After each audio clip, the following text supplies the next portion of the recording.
Modul tengsizliklar desa, u partantaga kirib ketadigan o'quvchilar uchun bitta zo'r misolni ko'rsataman. Qaranglar.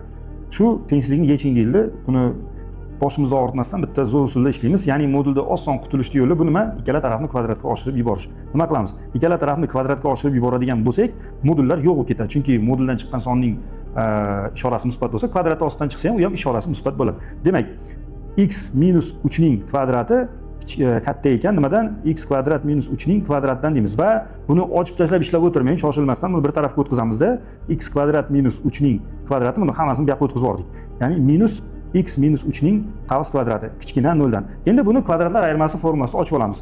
To'g'ri ochib oling, faqat ishoralarga e'tibor bering. X kvadrat minus 3 minus x plus 3 bo'lib ketadi va ko'paytiruv x kvadrat minus 3 plus x minus 3 bo'ladi. Va qavsning ichidagi ko'p xatlarimizni ixchamlaymiz, nima bo'ladi? X kvadrat minus x kvadrat minus x ko'paytirilgan x kvadrat plus x minus 6 kichkina 0 dan. Oddiy ratsional tengsizlik. Mana.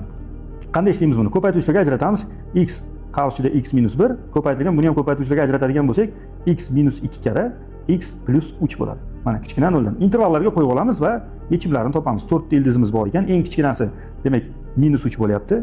Keyin nima bo'lyapti? 0 bo'lyapti, keyin 1 bo'lyapti, keyin 2. Hech qaysi biri kirmaydi. Demak, bular ochiq qoladi va bu oralda bitta sonni tekshirsak, bari musbat bo'ladi. Ketdi minus plus minus plus. Va bizga 0 dan kichkina orallar kerak. Mana bu orallar bizning yechim bo'lar ekan. Demak, javob x tegishli qaysi oralikda? Minus 3 dan 0 gacha va 1 dan 2 gacha ekan.